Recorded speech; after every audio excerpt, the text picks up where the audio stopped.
Друзья, приветствуем вас на YouTube-канале Gagos Media.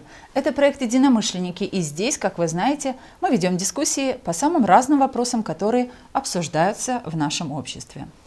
Активизм – это явление получает все большую популярность в гражданском обществе. Ну и почему? Потому что именно активисты продвигают идеи каких-то добрых дел, организовывают какие-то кампании, собирают вокруг себя каких-то людей, представителей общества и создают, в общем-то, какие-то благие дела, опять же, на пользу общества. Ну а когда этим делом занимаются еще представители активных профессий, то это, конечно, становится гораздо интереснее, к этому привлекается еще большее внимание людей. Вот мы и решили в студию сегодня пригласить человека, который, преподает в сельской школе, и помимо этого есть время заниматься тем самым гражданским активизмом, который приносит много пользы для нашего общества. Друзья, как вы понимаете, сегодня будем говорить о том, что может делать отдельно взятый гражданин для того, чтобы его вклад в развитие того сообщества, где он живет, приносил бы какие-то результаты. Ну и для начала, конечно, мы вас попросим подписаться на наш канал, если вы этого еще не сделали, друзья. Ну а если вы уже смотрите наши дискуссии и готовы порекомендовать это своим друзьям, то сделайте это, пожалуйста. Ну и непременно ставьте лайки, это помогает нам продвигать наш проект. Через несколько секунд здесь, в студии единомышленников, мы начнем новый выпуск. Я, Екатерина Жекова и Елена Карамид, и вы оставайтесь с нами. Мы все хотим достойных условий жизни. Мы все хотим качественной медицины. Мы все хотим хорошие дороги и коммуникации. Мы все хотим высокие зарплаты и пенсии. Мы все хотим, чтобы работали законы. Мы все хотим лучшего для Молдовы, и это нас объединяет. Значит, мы единомышленники. Друзья, сегодня в студии проекта «Единомышленники» преподаватель, гражданский активист Елена Момат. Елена Момат – преподаватель, гражданский активист. С 2022 по 2025 годы руководитель общественного объединения «Буджак Килим». С 2000 по 2025 годы преподаватель румынского языка и литературы в теоретическом лицее села Казаклия. С 2020 по 2022 годы администратор общественного объединения «Евлад». С 2019 по 2023 и с 2023 по 2027 годы советник сельского совета села Казаклия. С 2003 по 2010 годы волонтер общественного объединения «Евлад». Образование. В 1994 году окончила педагогическое училище в Кагуле. С 1995 по 2000, а затем с 2015 по 2017 годы обучалась на лицензиате в магистратуре в Камрадском государственном университете. Лицензированный переводчик гагаузского и русского языков. Здравствуйте. Добро пожаловать в нашу студию. Здравствуйте. Спасибо за приглашение. Надо сказать, что мы второй раз встречаемся с Еленой в нашей студии. Берсера Гагаущала фиттики. Да. Шиндида Рушщала фиделем. Лафиделем.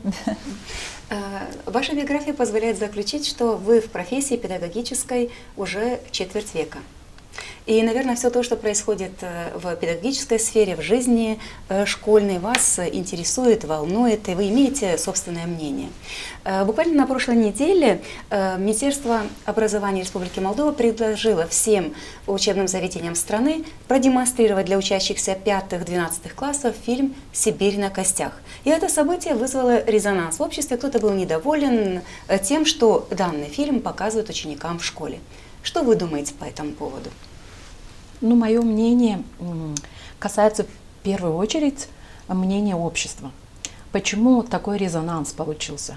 Дело в том, что этот фильм никто до сих пор не видел, и содержание фильма было неизвестно никому. Это первое, поэтому и пошла такая негативная реакция. Второй момент, который вызвал негативную реакцию, это время, когда была подобрана такая рекомендация для показа этого фильма. Вы знаете, что у нас общество болезненно пока воспринимает такие версии, когда 2-3 видения сталкиваются в один день. Ну и третий момент. Фильм сам по себе, название фильма, оно пугает, настораживает наших людей. Потому что наши люди имеют где-то в душе далеко спрятан вот этот страх. И у гагаузов этот страх маскируется тем, что мы хотим говорить только о хорошем в надежде, что это хорошее будет постоянно повторяться в будущем, о плохом вспоминать не будем. В целом, вот эти три аспекта и вызвали такую бурную реакцию общества. Что хочу сказать, мы фильм посмотрели всей школой. Вот с этого момента интереснее становится. Интереснее, да. Старшеклассники смотрели более увлеченно. Почему? Потому что, и вот здесь сказывается тот нюанс, который не предусмотрело Министерство образования. Титража на русском языке не было. Старшеклассники, имея более богатый опыт в изучении румынского языка, практику, они суть и все улавливали. А вот с гимназистами 5 до 7-8 класс было сложнее. Но мне, как преподавателю румынского языка, в плане было легче. Почему? Мои ребята слушали, если нужно было какие-то пояснения давать, я давала. А как отреагировали ученики и учителя вашей школы на это? То есть Вы знаете, более конкретно, давайте если начнем можно. с учителей. Люди разных возрастов, люди разного мировоззрения, разных взглядов, каждый реагировал по-своему. Единственный общий посыл у всех был: не надо политизировать жизнь в школе, не надо вовлекать детей в политику. Но Тогда- этот фильм предусматривал какое-то вовлечение в политическую жизнь? Ну, или- многие педагоги, мои коллеги так считали. Почему? Потому что мы тоже не знали, какой этот фильм, он в доступе открытом в Ютубе, чтобы посмотреть бесплатно. Никто ничего не мог сказать про этот фильм, тем более оставалось только, опираясь на название, фантазировать, о чем там дальше будет идти вот, речь. этот нюанс о том, что очень много насилия, дескать, есть. Я не видела лично фильм, Лена Федоровна смотрела, вы смотрела смотрели? фильм. Ну, по поводу насилия. Давайте скажем так, я тоже ожидала название «Сибирь на костях», я ожидала кадры, которые будут шокировать нас. Воспоминания нескольких людей, которые описывают жизнь своих бабушек, дедушек и так далее, матерей. И свою лично, потому что Да, они сами пережили. Да, и эту еще и волну. свое личное отношение к этому, и свои личные переживания. Я не думаю, что это сцены насилия. Там, где сцены такого насилия, которые могли бы вызвать тревогу, это была инсценировка, постановочные сцены, рассказы людей инсценировала группа артистов. Вот такой резонанс может вызвать, но и то наши дети сейчас, в наше время смотрят такие фильмы и такие сцены насилия, что нам даже не снилось, мы не можем даже представить это. А вот интересно, что дети все-таки говорили. Вот, старшеклассники, давайте о них поговорим. Коль, вы говорите, что они больше были готовы к тому, чтобы понимать язык фильма. Ну, со старшеклассниками я на эту тему как раз не успела поговорить. У меня 8 класс ребята. Единственные вот 2-3 высказывания, и ничего такого страшного там не было, что нам говорили, что там будет. По поводу депортаций. Многие дети говорят, ну, это нужно знать, и мы это знаем, мы это изучаем, но на этом никогда так сильно внимание не акцентируется. То есть это восприняли ребята как акцентирование на определенный момент исторический. Ну, мне кажется, что вот этих вот замечаний и реакция была до фильма, реакция была больше, чем после просмотра этого фильма. Вот до Много показа шума из фильма, ничего. да, было очень много разных разговоров и так далее, но после просмотра фильма, когда просмотрели фильм дети, посмотрели фильм взрослые педагоги, такой вот уже негативной реакции я, по крайней мере, не замечала. Вообще никакой реакции Ну, не было, я как раз Вообще хотела ее сказать. никакой не было. Я ожидала, что там кто-то скажет, что ничего такого мы не Как смотрели. так получается? Смотрите, вот фраза «много шума из ничего». То есть это уже заложенная такая привычка в обществе всегда реагировать негативом и отказом на все, что предлагается. Нет, это инструмент воздействия на людей. Я считаю, это мое личное мнение. Создается специально для того, чтобы подогреть обстановку. И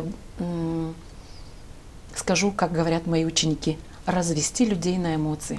То есть играть на эмоциях людей, чтобы вот этот, когда у человека сильные эмоции, они остаются в памяти у него в душе, и эмоциональная память, она потом влияет, когда ты воспринимаешь подобные какие-то похожие ситуации, ты попадаешь в них, вот эта эмоциональная память, она как бы диктует тебе дальше твое поведение. А вы сейчас имеете в виду больше специальное подогревание ситуации со стороны министерства? Либо Нет, не со стороны оценку министерства, со людей? стороны общества. Или политиков? И политиков. Но общество — это политики. В первую очередь они высказывались об этом Общество фильме. это и люди. И люди тоже. Вы знаете, Но мы говорим... подогревали их больше люди, которые связаны с политикой, представляют какие-то определенные ветви в политических структурах. Они Смотрите, больше были кажется, активны в этом плане. Кажется, мы мастера, мы общество наше, как минимум гагаузское, сейчас об этом больше всего хочется говорить. Любая реформа, в общем-то, любым обществом, любая реформа воспринимается сначала негативно. Любая. И вспомним реформы, которые были в образовательной системе, в которой вы работаете, да? Вспомним кодекс, который в каком году там?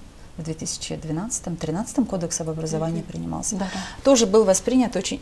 Прошло много лет, кодекс работает, практически ничего в нем не меняли или дополняли его, но, в общем-то, кодекс прижился, и камеры работают и прочее. Но, то есть, появление вот такого приказа министерства получило очень много шума, да? Повторяю мысли Лены Федоровны, о показе фильма имею в виду. Но появление другого приказа начальника управления образования о том, что будут проходить патриотические линейки. И хочется мне сейчас провести параллель. Вот приказ министерства, такая реакция, приказ начальника управления о патриотических линейках, так они называются. Скажите, пожалуйста, и об этом, какова была реакция, что с этими линейками сегодня, и что вы усматриваете в тех линейках, есть ли какой-то специальный, я не знаю, там акцент, который делает управление образованием, для чего они появились, в какой что момент дают они появились. детям? Да, и что дают. Ну, по поводу патриотических линеек я так скажу. Негативные реакции, начнем с негативных реакций. Негативные реакции были больше связаны с тем, что мы должны лишнее время уделять из нашего расписания школьников, ребят, на проведение, это целых 30 минут, на проведение линеек. Это первое. Второе. Лично я тоже считаю, что мы теряем время. Почему? Наши дети и так загружены по сравнению с учениками национальных школ. Это получается, мы где-то должны урезать, чтобы дети опять хотя бы к 3 часам имели возможность уйти домой. В национальных школах вы сами знаете, что 5, 6, 7 уроков – это редкость, а у нас 7-8 в лицейском цикле почти норма. Особенно в реальном классе это 8 уроков, они не влезают никак в эти часы, которые даны. Поэтому вот в этом плане. По поводу того… По сути этих линеек? Ну, вот как раз по сути хочу сказать. По поводу линеек мы постоянно получаем, по крайней мере, со слов людей, которые отвечают за это, тематику и о чем мы должны говорить на этих линейках. Я почему-то, честно говорю, что я ожидала, что будет все на гагаузском языке. Патриотическое воспитание, продвижение гагаузской культуры, гагаузского языка. Я считаю, что линейка была бы очень хорошим инструментом в этом плане. Почему? На публику говорить должны дети. Но, к сожалению, мы где-то больше наблюдаем. Получается у нас где-то 50 на 50. Инструмент довольно-таки хороший. Почему? Потому что у нас уже дети говорят 5, 6, 7, 8 класс. Где-то 70% детей уже говорят с акцентом на гагаузском языке. Я хотела сказать по поводу тем, которые поднимаются на этих линейках. Я тоже педагог, тоже работаю в школе. Но мне кажется, что, разделяете вы мое мнение или нет, мне кажется, что все те темы, которые поднимаются сейчас на этих патриотических линейках, так называемых, все это в любом случае в контексте, в канве учебного процесса присутствует. Почему необходимо было еще и выделять отдельное время для этого, я лично не понимаю. Но я с вами в этом плане согласна. Почему? Вот темы, которые у нас были, у нас есть уроки истории, уроки гагаузского языка, тем более у нас есть еще история, культура родного края, где обо всем об этом говорится. Каждое имя, которое звучит на линейке, каждое историческое событие, оно рассматривается. Тем более сейчас уже есть много много учебников на гагаузском языке по этому поводу. Да. Но вы знаете, вот один нюанс. У нас мы говорим на уроках, но в реальной жизни мы не имеем возможности использовать те знания, которые мы изучаем на гагаузском языке. А линейка – это то самое место, где нет, можно я это не говорю о передать? том, что это 100% то самое место. Но это один из инструментов. Да, он мог бы проводиться один раз в месяц хотя бы, знаете, но не так добровольно-принудительно. Слушайте, для меня, я не была ни на одной линейке, но я знаю линейки в советское время, да, потому что я выпускница школы советского периода. И когда вы говорите, что такие линейки – это хороший инструмент, у меня возникает вопрос, чей инструмент? Ну, вы знаете, и для чего используется я стараюсь всегда отделять политику от школы, и я считаю, что хороший инструмент в том случае, когда педагоги готовят детей говорить на публике, на гагаузском языке. То есть хороший инструмент для личностного роста наших учеников, хороший инструмент для обогащения опытом публичных выступлений. Это очень хорошо. А если рассматривать с политической точки зрения, то да, действительно это немножко, не то что немножко, так в кавычках скажем, это немножко Ну, неприятно. слушайте, давайте без наивности, может быть, чуточку, чтобы мы понимали и вели серьезный разговор. Мы же понимаем, что идея о том, что откуда пришла эта идея вообще, откуда она родилась? Управление когда? Образования? Когда? И для чего это нужно? То есть, чтобы разобраться в том, что за Но я так инструмент. понимаю, что по рекомендации Народного собрания, наверное, работала какая-то группа рабочая. Почему? Потому что все-таки это представитель власти управления образования. На пустом месте это возникнуть не могло. Была рабочая группа, которая сидела, продумывала это все. И сейчас тоже думаю, что есть рабочая группа, которая сидит, готовит рекомендации. И мы, как законопослушные граждане, мы подчиняемся всем приказам, которые мы получаем, соблюдаем все рекомендации, которые мы получаем. Вы знаете, я вот сейчас вас слушаю, мне знаете, какой я вспоминаю. Мы работали в Народном собрании над рядом законов, и эти законы были направлены на то, чтобы сделать жизнь в школе, допустим, в области развития гагаузского языка, и не только в школе, но в целом в сообществе лучше. Допустим, был закон о питании детей, и первыми, кто выступил против этого закона, было Главное управление образования. За Главным управлением образования, возможно, Главное управление образования не раздавало никаких указаний, как реагировать на это. Но директора, видя, в каком контексте эта информация преподносится Главному управлению образования, Башканом, они тоже были против этой инициативы.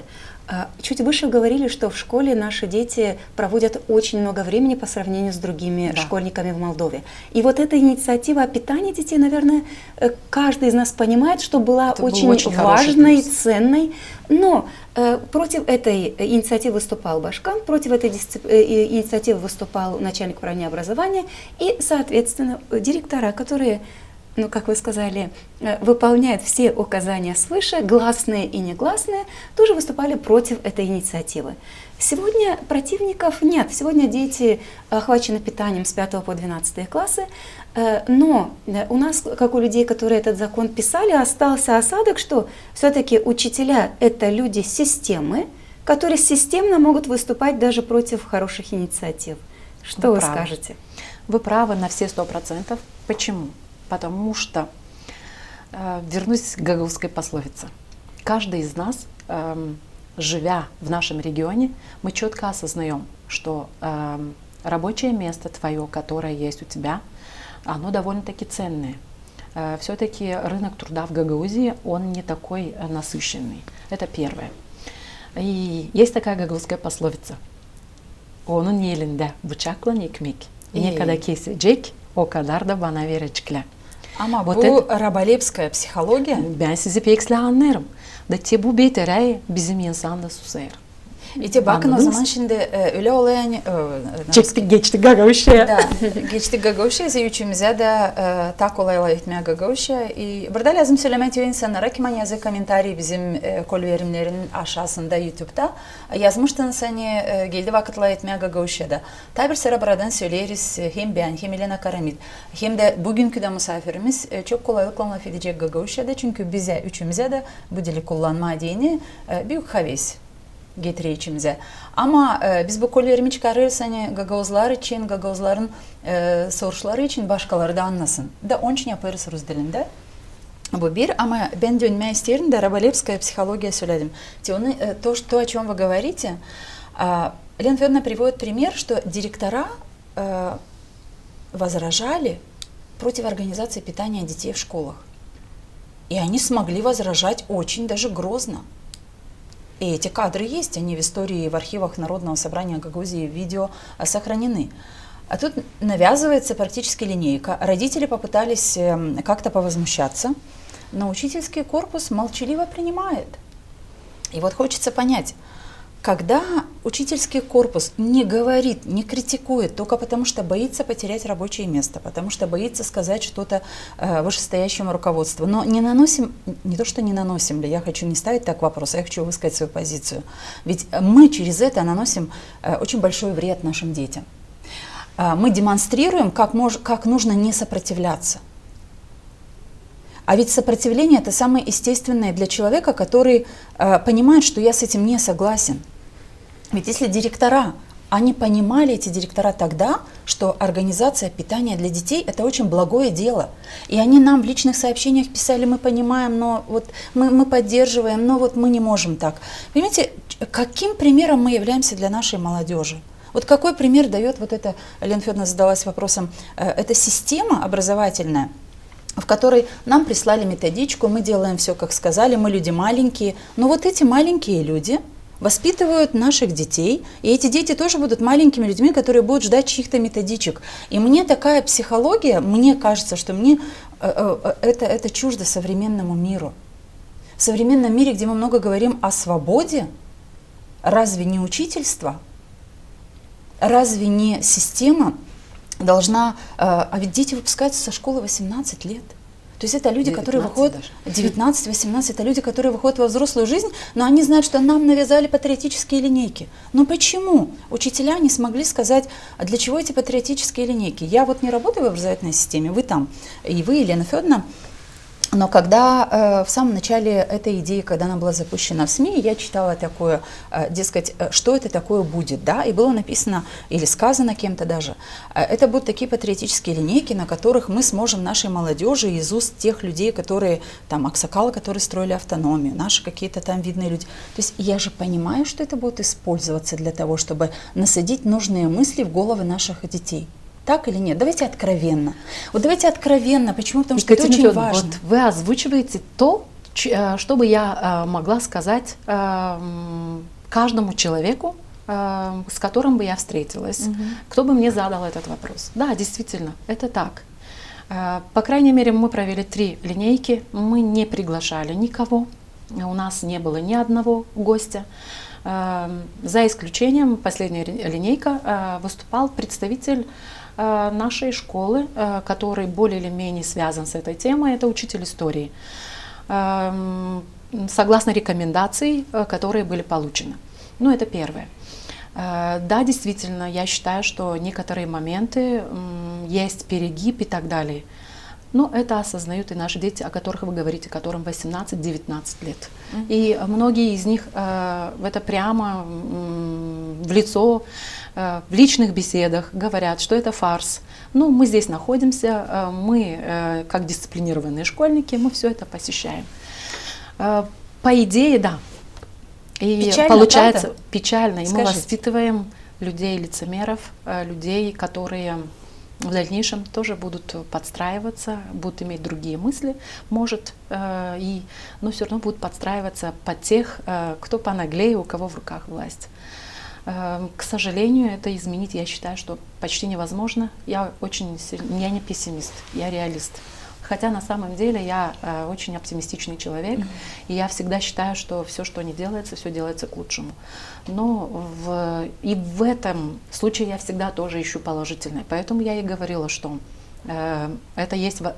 предоставляется возможность ребятам попробовать себя, говорить на гагаузском языке о вещах. Скажите мне, пожалуйста, Да. вот стоит большая линейка. Сколько учеников в школе вашей? Около 300. Вот понимаете, вот 300 человек собираются на одну линейку, и на этой одной линейке кто-то один декларирует какие-то свои ораторские способности, потому что подготовил выступление на ту или иную тему. И вот 300 чему-то учатся. Чему?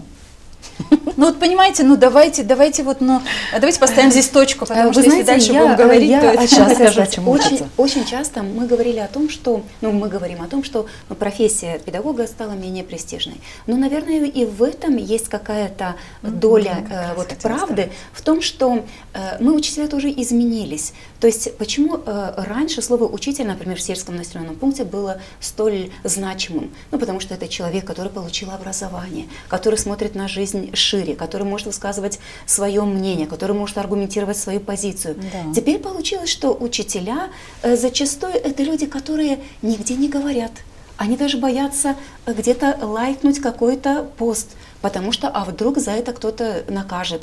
Они сами ушли с тех позиций, когда высказывали свое мнение и были интересны, потому что их мнение могло помогать жителям своего населенного пункта формировать определенную точку зрения. Как вы думаете, вот как быть самим педагогом в такой вот ситуации?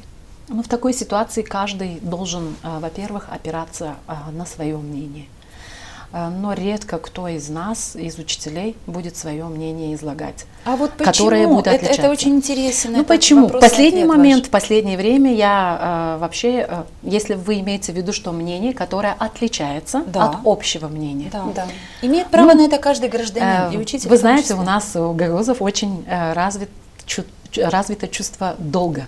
Первая причина, которая будет, многие получили, можно сказать, что все получали материальную поддержку, которую организовала, даже не знаю сейчас сказать, кто организовал, потому что мы получали приглашение как официальные учителя на получение материальной помощи централизованно. Простите, я здесь прерываю, но я хочу сказать о том, что это не сейчас родилось. Да, это то, что вы говорите, имеет место быть, но вот такое отношение к происходящему не сейчас появилось и возникло. Ну да, вы правы, что не сейчас. Это было, может, даже лет 10-15 назад тоже, я думаю, что были заложены основы. Почему? Потому что учителя оказались самыми незащищенными среди всех остальных профессий. И в плане материальном, потому что были очень низкие зарплаты, и в плане психологическом и нравственном. Почему? Потому что было много случаев, когда учителя нарушались их права и оказывались виноваты, опять же, сами учителя. То есть в законе не были предусмотрены какие-то механизмы, которые защитят и учителя тоже. То есть на первое место был поставлен ученик, так должно быть, я понимаю, но есть и нюансы, когда и учитель тоже должен быть защищен.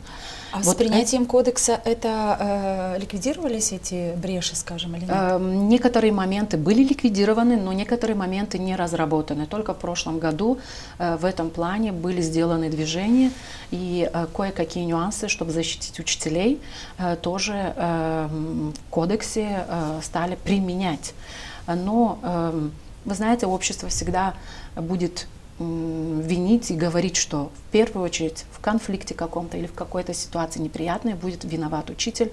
Это взрослый человек, он получил образование педагогическое, психологическое, он должен был каким-то образом ситуацию урегулировать, этот конфликт сам, чтобы не доводить до таких ярких конфликтных ситуаций, которые будут влиять и на репутацию всего учительства. Вот этот нюанс есть. Я и хочу второй вернуть нюанс вас к той мысли вашей. Не забудьте, пожалуйста. Да, и второй нюанс, который здесь есть, все-таки, когда мы говорим о защите и учителей, не только учащихся, мы не должны забывать о том, что учитель, каким бы он ни был профессионалом и так далее, он в первую очередь человек, и только потом он учитель. И он имеет право на положительные эмоции и на отрицательные эмоции тоже. И на свободу слова. И на свободу Вернитесь, слова тоже. пожалуйста, к этой мысли, о которой вы говорили. Учителя не могут говорить то, что они думают, потому что, и вы говорили о том, что вы централизованно получали указания, не указания, а предложение о получении этой премии, как она там называется? Материальная помощь. Материальная помощь. И что? Это мешает людям говорить то, что они думают? Ну, давайте к нашим национальным особенностям вернемся. Ну, давайте. Но есть зарплата от государства, которая дает возможность... Довольно-таки достойная. Достойная. Если сравнивать с тем, что я начинала когда, то сейчас, да, действительно довольно-таки достойная зарплата. То есть перед государством ответственности теперь чуточку меньше, или чем перед тем, я не знаю, той структурой, которая, или тем человеком, который раздает эти премии? Ну, получается так. А как? Объясните мне, пожалуйста, чтобы вот было понятно, почему учитель ограничивает себя в свободе слова тогда, когда у него, как у гражданина, это право есть. Есть право сказать начальнику управления образования: извините. Вот лично я, как учитель, я считаю, что это... И тогда это было бы здоровое обсуждение, как минимум даже эта идея линейка, да? 1, 2, 3, если бы этому учителю не угрожали тем, что ты можешь остаться без работы, ты можешь понизиться в должности. Но мы не говорим о том, что угрожают. Ну, подразумевается, все понимают, что... Да, тут, может быть, я неправильно применила слово Да-да-да. угроза. Я имела в виду, не угрожают, а ну, выставляют заранее не прописанные, но Негласные. понятные, негласные какие-то такие вещи, да, что пойдешь против ветра, получишь. Ну, эта практика, она была и будет везде. Это самая большая страшная болезнь нашего государства, я считаю. И вы знаете, у нас, когда происходили смены власти, вот в нашей Молдове, были у власти наши коммунисты. Довольно-таки хороший костяк там тоже был, были грамотные люди, были профессионалы. Ну, в любой партии Да, они есть. Да. почему они потеряли влияние свое, почему потеряли свою поддержку?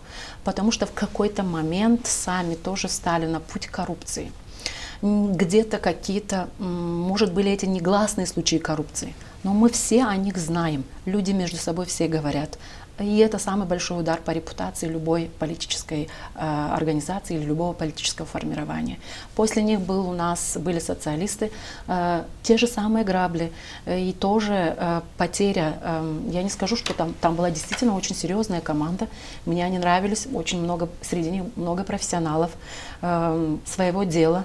Но тоже они наступили на те же самые грабли. И вот эта негласная коррумпированность, которую мы передаем как фольклор из уст в уста, она играет большую роль, и опять они теряют свое влияние. Вы хотите сказать, что все, кто находится сегодня у власти, тоже потеряют свое влияние, потому что в Гагаузии, я имею в виду, продвигая какие-то нарративы, да, я думаю, что эта проторенная дорожка, она будет повторяться. И на сегодняшний момент, кто у нас находится у власти, вы знаете прекрасно, что... Вы говорите о какой власти? Нашей сегодняшней. Автономии или страны? Ну, я говорю об У нас автономии. разные власти. Да, у нас разные власти. Ну, вы знаете, у нас, я считаю, что тоже есть кое-какие нюансы, и много тоже недовольных даже среди тех, кто поддерживал нашу сегодняшнюю власть, оказал поддержку, оказал доверие. Почему? Потому что многие надеялись на хорошие изменения и в итоге оказались тоже вне этих изменений. Вы о сторонниках кого сейчас говорите? Нашей власти. Автономии? Сегодняшней. Да, автономии. Верили в рождение или в создание вот того самого края мечты? Да. А какие есть у людей претензии? Очень интересно, потому что вы живете в селе, вы работаете ну, местном с очень совете, активным, да, о совете тоже, наверное, поговорим сегодня, но вы работаете с очень активной частью общества, потому что это молодежь, это учителя, это самые активные, самые прогрессивные, как всегда называли людей, знаете, работающих в сфере образования. Я о политике. Край мечты, что? Как, что они Край говорят? мечты, многие надеялись и верили в эти миллионы, которые обещали. Почему? Потому что перед этим, не буду скрывать, были довольно-таки хорошие поощрения, кто поддерживал партию. И люди, видя такие поощрения... Электоральная коррупция. Да, электоральные поощрения.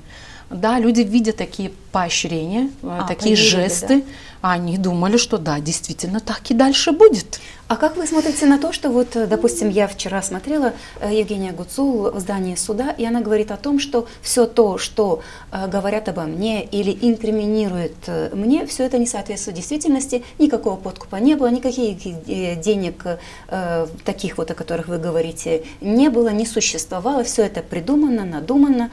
То, по вашим словам, получается, что не надумано. Ну, вы знаете, для этого у нас есть органы. Пусть они разбираются. Да, пусть они показывают и доказывают, что это было. Потому что ничего нельзя сделать, не оставив следов. Это всегда всплывет, это всегда будет, станет известно. И пословица «русская тайная становится явью», пусть даже через лет 10 это будет. И вы знаете, есть в произведении одном такая аналогия. Сама природа показывает, если, например, с человеком произошло какое-то несчастье, она обязательно через некоторое время даст знаки. Например, если человек умер где-то и так далее, каким-то образом река выносит труп на берег. Во время засухи в колодце могут оголиться чьи-то следы преступлений тоже.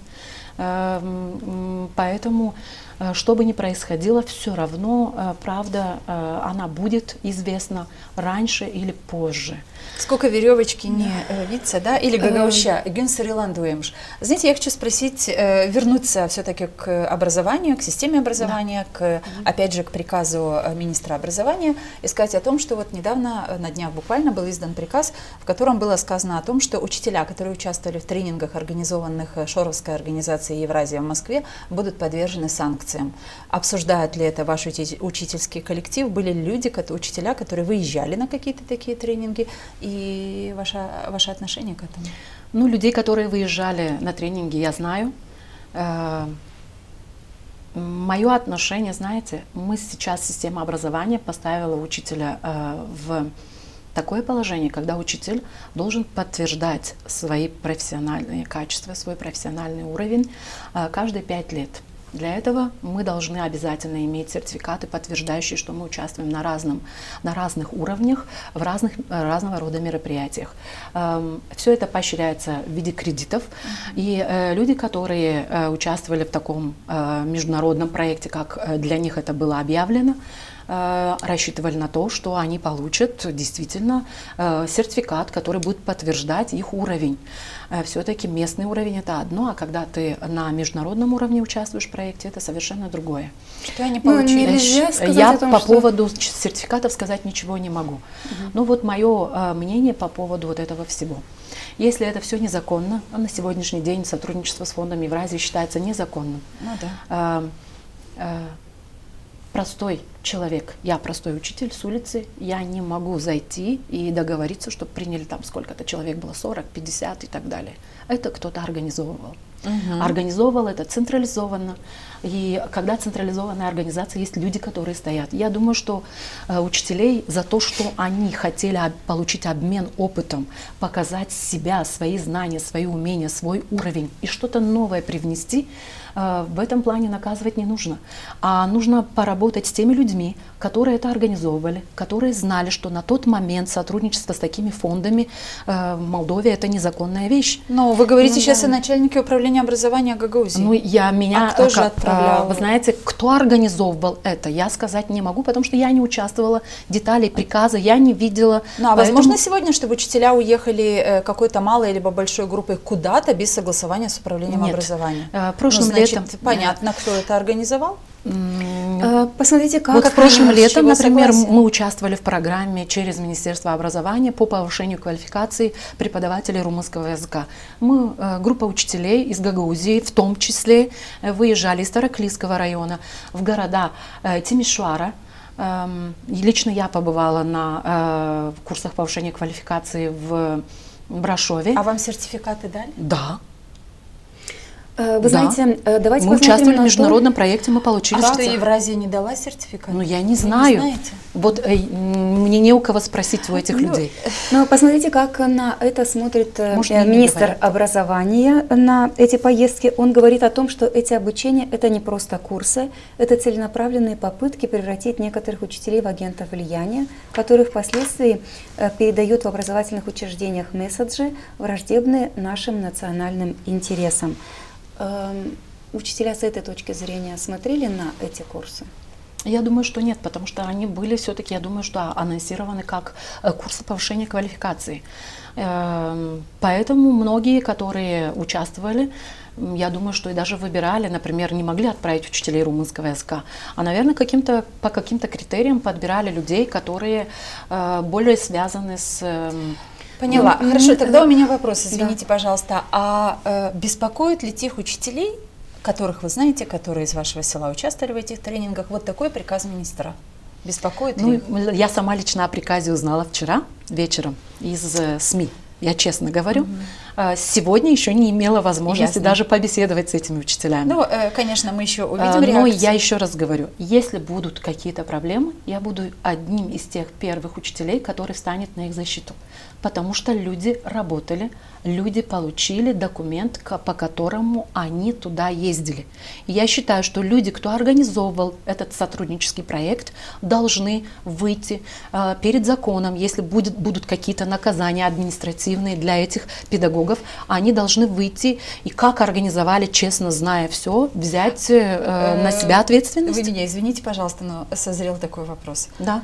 Если мы говорили о том, что свободы слова нет у людей, которые работают в учительской среде практически перед управлением образования, перед вышестоящими органами, потому что, ну, может лишиться работы, еще чего-то, да, в этом случае они способны себя защитить, та группа учителей, защитить себя как минимум перед тем управлением образования, которое их туда отправило, рекомендовало или разрешило в конце концов.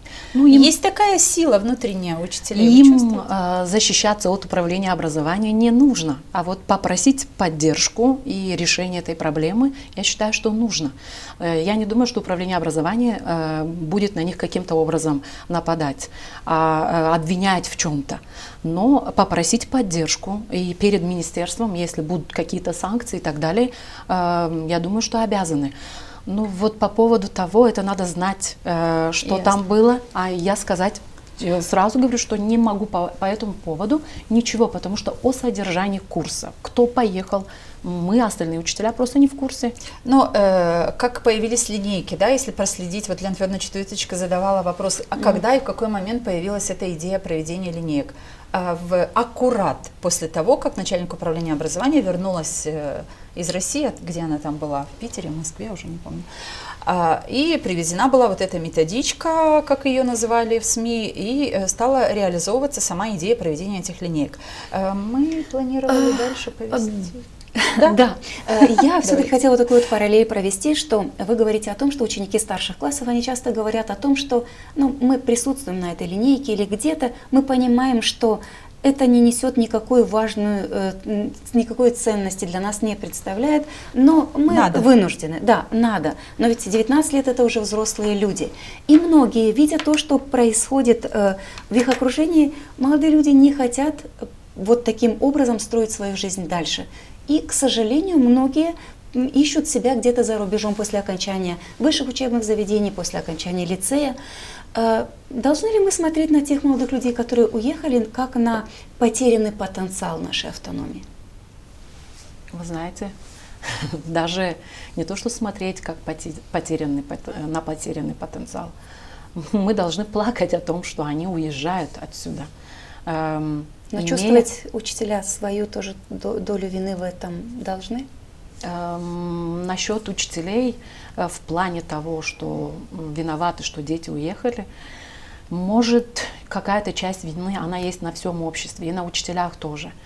Иногда и мы тоже уставшие от несправедливости, личным примером показываем, уставшие от ежедневных проблем, личным примером показываем, что нам очень тяжело, и что здесь решить что-то и какого-то будущего нет. Может быть, я не отрицаю, это было, есть и будет. Есть некоторые учителя, которые своим примером показывают, что где бы ты ни находился, можно жить, конечно, счастливо и так далее. И такие тоже есть, я не отрицаю. Здесь очень много факторов. Но то, что у нас происходит, отток молодежи, отток интеллекта, в первую очередь, потому что сегодняшние выпускники, они коренным образом отличаются от выпускников, которые наши школы делали 20-30 лет назад. Во-первых, и те, которые уезжают, я вам скажу, что всегда уезжают те, у которых образование, уровень образованности, уровень понимания намного выше. Те, которые добились успеха в учебе, они первыми уезжают. Но они же себя там в профессии потом не реализуют в большинстве своем. Знаете, это уже дальше все зависит от личных качеств самого Но они пытаются ученика. найти себя, как минимум. То есть у них есть возможность сейчас попробовать себя в любой стране. То, чего мы не могли сделать. А они имеют возможность себя Вас попробовать. это радует, огорчает? Лично вас? Меня как учителя радует, но как родителя огорчает. Ваши дети где? Мои дети за границей. Вас огорчает, что их нет в этой стране? Они не могут здесь жить, не хотят? На данный момент они студенты, и имея возможность обучаться за границей, они мне говорят о том, что мы много анализируем, мы смотрим, у нас очень медленно идут изменения, такие, которые бы нас устраивали. И поэтому мы хотим жить, мы понимаем, что жизнь короткая, и в первую очередь, что их привлекло, это, конечно же, и не только моих детей. всех привлекает развитая инфраструктура. А у нас инфраструктура на очень низком уровне. И поэтому я считаю, что первое, куда идет молодежь, это удобство. У нас их нет. Ну, вот очень много удобств, инфраструктуры развития. Как раз последние годы мы с Еленой Федоровной, когда готовились к встрече с вами, мы как раз не то что подсчитывали, но как бы цифра солидная, это 14 миллионов евро, которые вложены были в последние годы, это только по Гагаузии, в инфраструктурные, ну и 100% какие-то социальные проекты в школах, садах и т.д. и т.п. Но, опять же, да, молодежь имеет право выбрать свой квадратный метр, обустроить там, где они хотят, мир стал открытым, доступным, и это отличительное качество, то, чего не было у нас, у нашего с вами поколения. Давайте поговорим дальше о молодежи, но сквозь призму одного случая, страшного случая, который произошел в Вулканештах. И мы сегодня говорим об активизме, о вашем личном, об гражданской активности вас, как гражданина. Вы проявляете это и через свои социальные посты в социальных сетях, какие-то кампании, акции. Об этом поговорим еще, какую организацию возглавляете. Но в случае в Вулканештах вы назвали избиение девушки. Это своеобразная лакмусовая бумажка социального и нравственного уровня гагаузского общества. Мы попросим наших коллег выдать эти страшные кадры. На самом деле страшные, потому что это ужасно, когда в современном мире вот такое представлено. Ну как это так? Вот что это за насилие такое? Почему вы не прошли мимо этого видео? Вы знаете, я всегда считаю, что, и буду считать, я всегда считаю, что мы в первую очередь люди, и насилие по отношению к виноватому, невиноватому – это не способ урегулировать проблему. Мы люди, мы умеем разговаривать, мы должны садиться, решать конфликты. Этот случай, он особый. Для Гагаузии, вы знаете, он очень показательный. Почему? У нас женщины очень редко могут сказать, рассказать о том, что подвергались насилию. Это очень делается очень скрытно. И те единицы, которые это попробовали сделать, они подвергаются такому давлению, что отступают, что забирают свои заявления. Осуждение. Я не буду говорить о осуждении. Почему? Потому что все-таки я считаю, что это давление психологическое. Это может быть и не только осуждение, это и угрозы могут быть, это могут быть разного рода воздействия, о которых мы даже не догадываемся. И у нас на эту тему никогда никто не говорил. И я в своей жизни с такими вещами не сталкивалась. Для меня это дико осознавать, что у нас есть такие люди, которые могут себе такое позволить. Рядышком мы видим на видео молодые люди, их немало, только один попытался остановить драчуна. Его же друзья, с которыми он сидел за одним столом, продолжают сидеть и распивать напитки. Причем затем стало известно, что этот молодой человек вернулся к ним за стол, как ни в чем не бывало. То есть практически осуждения того, что происходит со стороны других молодых людей, тоже не было. О чем вот это говорит? Но это говорит о том, что у нас очень сильны наши традиции патриархальные. Поэтому... Вы думаете? То есть если бы это был молодой человек, то заступились бы за него? То есть это девушка, и поэтому не заступились? Не только поэтому. Вообще, я почему говорю о патриархальных традициях? Что бы ни говорили мы, как мы бы ни говорили о том, что научно-технический прогресс, и прогресс, у нас свобода слова есть и так далее, у нас где-то на подсознательном уровне и так далее, вот эти традиции о том, что женщины должны заниматься домом, у женщин нет... не может быть своего мнения, их желания второстепенны, они в нашем обществе живут, еще живы. И как раз там такой возраст, вот эти парни, которые там есть, которые очень близко знакомы еще от своих родственников, наверное, бабушек, дедушек, это им передано. Знаете, меня что напугало? Меня пугает больше, вот уже несколько дней прошло с этого случая. Значит, мы видим кадр, да, отснятый, в котором мужчины, как говорит Елена Федоровна, спокойно сидят и продолжают дальше, там кто-то что-то попивает за столом, кто-то рядом просто стоит и смотрит и не вмешивается, да. При этом Мужчин много, девушка одна, ее бьют, и вот такая картина. Смотрим в социальные сети. Осуждение того, что, ну вот вы сделали свой пост, почему мы и приводим ваш пост, что это лакмусовая бумажка того, что происходит с нашим обществом, да, вот такие кадры. Но почему нет такого не коллективного, а, как сказать, такого шумного, я не знаю, комментирования вот этого дела? Почему нет большой поддержки? Елена Челак, журналист, она запустила свою кампанию вот эту, да, что давайте объединяться вокруг того, что это ненормально в нашем обществе. И не так много людей, которые поддерживают идею журналистки. Почему? Вот это меня интересует. То есть мы стали такими, что мы способны просто посмотреть только, как это происходит, если это не касается нас, ой, слава Богу. Ну, вы знаете, равнодушие, оно всегда было, присутствовало в жизни любого общества. Здесь мы видим такое равнодушие, которое может привести к трагедии более широкого масштаба, потому что здоровый мужчина, у которого в расцвете сил, там видно прямо со всей силы ударяет. Мог быть нанесен такой удар, который бы привел бы к смертельному исходу. И это действительно очень пугает. Почему я поддержала идею? Почему? Потому что я вижу перед собой в своем родном селе совершенно другое. И мне стыдно, что у нас есть такие люди, которые могут себе такое позволить. И второе, я 100% уверена, в большинстве случаев, почему люди не поддерживают. Потому что если даже такие ситуации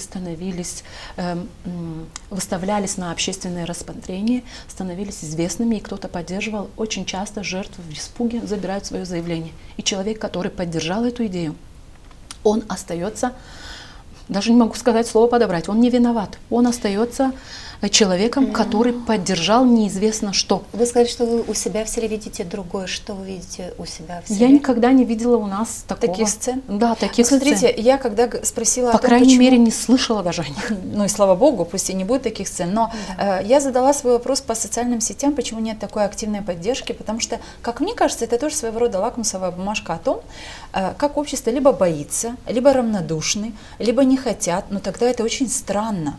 Понимаете, то есть если бы было бы 10-15 тысяч, там, я не знаю, каких-то репостов, то тогда все понимали бы, что это всех взволновало, что все реагируют на это однозначно негативно, что люди будут делать что-то, когда перед ними появится какая-то такая история, они не будут сложа руки смотреть на это. У нас нет этого, может быть там 10, 20, 30, не знаю, пусть там 100 каких-то людей, которые поддержали акцию, кампанию этой журналистки «Давайте защитим Виолетту» и скажем «нет насилию». Ну, Виолетта девушка, которая... Ну, вы знаете, у нас, я все-таки повторюсь, в первую очередь, наверное, очень много случаев, когда поддерживают человека, и они отказываются потом от своих слов. Ясно. Здесь, мне кажется, что многие открыто не поддерживают только по этой причине. Я мониторинг таких ситуаций не вела. Почему? Ну, потому что я вообще стараюсь сцены, где есть насилие и так далее, не смотреть. И здесь, случайно листая ленту, сразу там даже предыдущий вот этот... А зачем вам это надо? Вот ваши коллеги не спросили: Алена, зачем тебе вот это надо? Вот, прочитали многие, но многие не отреагировали. Никто не реагирует, никто ничего не говорит. Я привыкла к тому, но я знаю, что все смотрят, и все читают, и все знают. Может, даже в душе поддерживают. А вот для чего вы этот пост сделали? Можете объяснить? Мы сегодня говорим все-таки о гражданском Все-таки я активизме. говорю о женщине, которая, я не знаю, какая она, кто она, я вообще не знаю ее. Но женщина, которая подверглась насилию. Этого быть не должно, потому что на ее месте может оказаться любой, и я, и мои дети, и моя соседка, и так далее. Поэтому об этом молчать не нужно. И никогда таких открытых съемок, доказательств наше общество до сих пор не видело. Сейчас из-за того, что есть научно-технический прогресс, мы имеем возможность, и я еще удивлена, как смогли это все выставить. Для меня это что-то с чем-то. И честно, я иногда сама, если раньше где-то слышала мельком, я думала, что это личные проблемы, свои собственные. Но здесь я вижу целая группа людей, и Если кто-то старается что-то сделать, остановить, то остальные нет. И насколько это ужасно и жестоко. Не приведи Давайте. Господь кому-то очутиться там. Никому не желаю, ни врагам своим, ни друзьям, никому. Это да, но для того, чтобы это когда-то все-таки надо объединяться вокруг этих идей и осуждать публично настолько, насколько это возможно, чтобы те, которые позволяют себе оказывать такое насилие над другими, чтобы понимали, что много будет тех, которые будут тебя упрекать, осуждать, и это будет чревато для твоего личного, там, скажем, авторитета и для авторитета твоей семьи. Давайте продолжим нашу дискуссию. Мы должны уже давно-давно перейти к рубрике «Люди говорят, что…». Вы знаете, у нас есть несколько вопросов для вас, коротких, и мы просим ваших коротких ответов. Друзья, единомышленники, новый выпуск. У нас в гостях сегодня Елена Момот, учитель школы села Казаклия. Мы говорим о гражданском активизме. Вторая часть передачи будет посвящена только этому, в общем-то, и сегодняшней ситуации в нашей автономии, поэтому не переключайтесь, оставайтесь с нами. И, ну и, конечно, не забудьте поставить лайк, если эта дискуссия вам нравится, друзья. Поделитесь с друзьями, это тоже будет для нас полезно.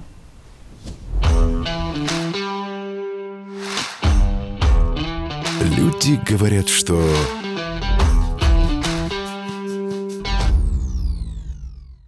Люди говорят, что образовательная система в Молдове не соответствует требованиям времени. Ну, вы знаете, я с этим не согласна. Почему? Потому что наша система образовательная перетерпела довольно-таки ряд хороших реформ, и наши ребята очень конкурентоспособны на всемирном уровне.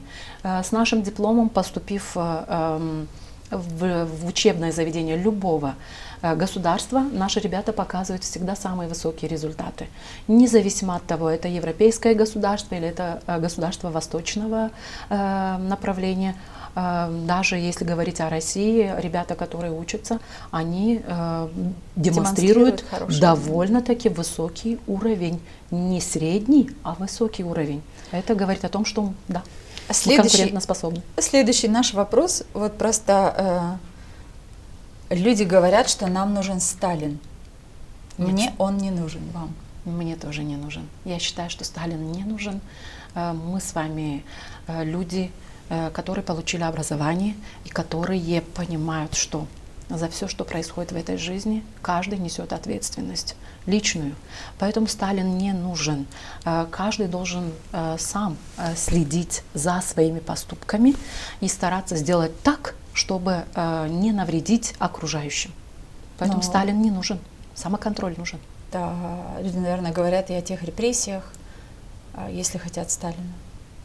Я не думаю, что они говорят о репрессиях, когда говорят о Сталине. Но они, Сталин скорее всего, говорят о равно? дисциплине, о железной дисциплине, но не ассоциируют ее с репрессиями, с это возможно, депортацией. если от одного и того же режима были Нет, и депрессии? Нет, поэтому я и говорю, мы несем каждую личную ответственность за свои поступки, и должен быть самоконтроль, самосознание должно быть на первом уровне, а не Сталин.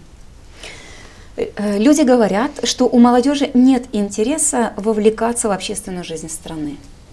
Ну, у них есть интерес, просто многие из них очень сейчас анализируют события с разных точек зрения. У нас довольно-таки критично мыслящая молодежь, но они это не афишируют. И наши дети, сегодняшняя молодежь, они менее склонны к конфликту отцов и детей. Поэтому, чтобы не травмировать своих родителей, многие из них не вовлекаются в политическую жизнь. Люди говорят, что судьбу страны определяют пожилые избиратели. Да. Это радостно, печально или как? Ну, я так и тихонечко сказала. Да. Я считаю, что это печально. Хотя, почему? Мы знаем почему. Потому что вся молодежь в основном сейчас, большинство, те, которые могли бы голосовать, находятся или на заработках за границей, и трудно дойти до участков, где проголосовать. Многие разочарованы, многие не верят в результаты честных выборов. Поэтому и у нас, если сравнивать демографическую ситуацию, то мы видим, что все-таки основная масса избирательная, которая голосует на выборах, это люди пожилого возраста. Люди говорят, что победить коррупцию, предвыборную коррупцию в Молдове уже невозможно. Я тоже так считаю. как бы это горько не звучало. Я даже объяснений не могу дать. Вы понимаете? Не А могу. законы, они могут изменить ситуацию? К сожалению, машина законодательная, регулирующая, контролирующая исполнение законов у нас работает очень медленно. И вот такие люди, которые осуждены, они уходят от ответственности. Люди это видят, осознают четко. Поэтому я, например, может, тоже опираюсь именно на такой опыт. Поэтому считаю, что это сделать просто-напросто невозможно.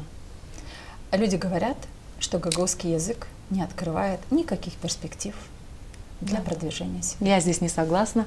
Для продвижения где? Себя. Себя. Жизни, да. В любом месте я считаю, что чем больше языков ты знаешь, тем больше дверей ты сможешь открыть в своей жизни.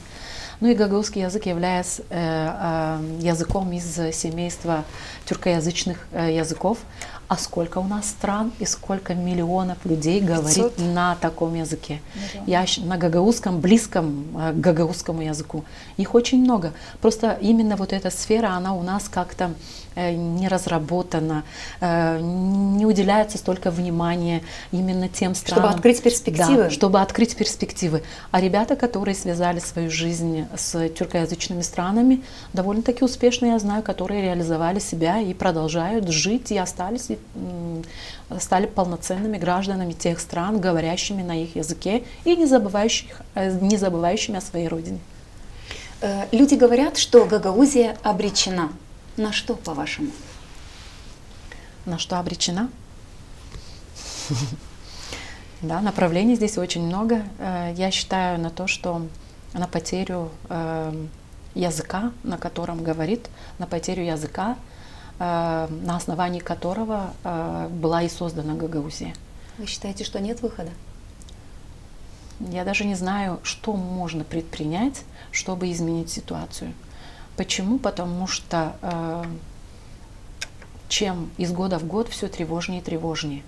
И я лет 10 назад, читая заключение ЮНЕСКО о том, что к 2050 году исчезнут люди или носители гагаузского языка, лет 10 назад это я прочитала, и для меня это показалось смешным. Сейчас, видя реальность, я осознаю, что к 2050 году мне будет 75 лет, наверное. Я действительно останусь тем человеком, который когда-то говорил на гагаузском языке с самого рождения и выучил еще 2 других языка. Сегодняшние дети, сегодняшняя молодежь, ну, если тем, которым сейчас где-то 20-16 лет, они еще говорят на гагаузском языке. А 70% детей до 7 класса примерно испытывают такие серьезные затруднения. Но, Елена, скажите, пожалуйста, не является ли это таким большим парадоксом, что именно за 30 лет жизни нашей гагаузской автономии, когда у нас были все рычаги, и именно для этой цели создавалась гагаузская автономия, мы стали автономией без гагаузского языка практически. И почему говорю без гагаузского языка, имея вот те как раз мотивы, которые вы назвали, когда дети с трудом говорят на своем родном языке. Я не говорю сейчас о тех мероприятиях, о которых мне один из директоров детского сада сказал: Катерина Федоровна, вы знаете, мы проводим эти мероприятия, потому что обязывают, а дети зубрят эти стишки, песни, а говорить, общаться на гагаузском они не могут. То есть мероприятия на гагаузском языке мы показать можем, а как дети общаются на языке, мы представить не можем. Не парадоксально ли это, что... Ну, мы уже Гагаузия, я привыкла к тому, что мы регион парадоксов, как жизненных, социальных, так и политических. В данном случае тоже это страшно. И но это нашими руками. Да, мы же сами. И это где-то в 2000-х годах было серьезное упущение со стороны руководства, поэтому мы имеем сегодня такую ситуацию. Ну и плюс 70-летнее доминирование русского языка тоже сыграло свою роль. Я ничего против русского языка не имею, обожаю русскую культуру, читаю и музыку слушаю, уважаю всех и так далее, но очень обидно, что гагаузский язык отошел на второй план и стал языком второго уровня именно в нашем регионе. Такое же, наверное, влияние имел русский язык и на румынский язык, Да.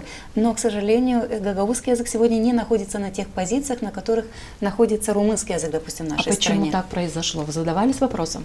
Все-таки А давайте зададимся. я тоже задавала себе этот вопрос. Почему румынский язык все-таки вернул себе позиции, в школы стали национальными и так далее? Я все-таки считаю, что вот эта территориальная близость, культурная близость, она оказывала какое-то влияние психологическое на то, чтобы использовать свой язык. То есть соседние государства, где идентичный язык, каким-то образом все равно сарафанное радио никто никогда не отменял. И вот эта маленькая психологическая поддержка, она была для молдавского народа, для людей, которые говорят сегодня на румынском языке здесь у нас на нашей территории. Но- Мы, гагаузы, оказались более изолированы территориально. И вот ту От поддержку... чего изолированы? От кого изолированы? Мы всегда так жили. Я знаю, мы всегда так жили. Ну, не всегда. От других носителей От этого языка. носителей, от этого семейства языков. Вот этой психологической поддержки сам гагаузский народ Но все-таки... никогда ее и не было. Почему вы так говорите? А когда было? Ну, давайте возьмем историю Румынии, когда около 700 Нет, я про лет... гагаузов сейчас. Сейчас я говорю. Около 700 лет территория Молдовы находилась под османским игом. 600, сейчас, если бы мы затрагивали эту тему, 660 с чем-то. Да. Это говорит о том, что законодательная база, административное управление и в территорию тогдашней Молдовы мы тоже входили. Здесь находились тюркоязычные носители, и поэтому я считаю, что гагаузский язык сохранял свои позиции до начала Первой мировой войны. Наши люди все равно здесь, что бы ни говорили, здесь они находились. Ну, так тогда получается, что русификация возымела свой эффект. Либо гагаузы проспали 30 лет гагаузской автономии и спустили гагаузский язык до уровня того, что а куда с этим языком пойдешь, не обязательно его Все учить. это наложилось друг на друга. Получается, что в школах гагаузский не преподавался, язык преподавания Он уже преподается русский. давно, Нет, я имею в виду в тот период. Поэтому и отпала надобность пользоваться языком. А для чего? Чтобы дома поговорить. Но я пойду в школу, я должен сдать экзамен, должен получить документ, должен получить дальше образование. На гагаузском языке ничего не было. Хорошо, вернемся к тому периоду, когда ввели гагаузский язык. Он тоже не используется, он не практикуется нигде на сегодняшний момент. Покажите жизненную сферу, где мы можем им пользоваться. Даже наши депутаты Народного собрания, они не ведут заседание собрания на гагаузском языке. Вы знаете, я Нас, хочу да. провести параллель, если можно. Вы говорили извините, Елена Федоровна, вы говорили о почему молдаване, проживающие в Молдове, все-таки смогли национальные школы открыть и все-таки вернуть вот такую силу своему языку, да, после получения, после получения независимости Молдовы. Смотрите, гагаузы не открыли своих школ.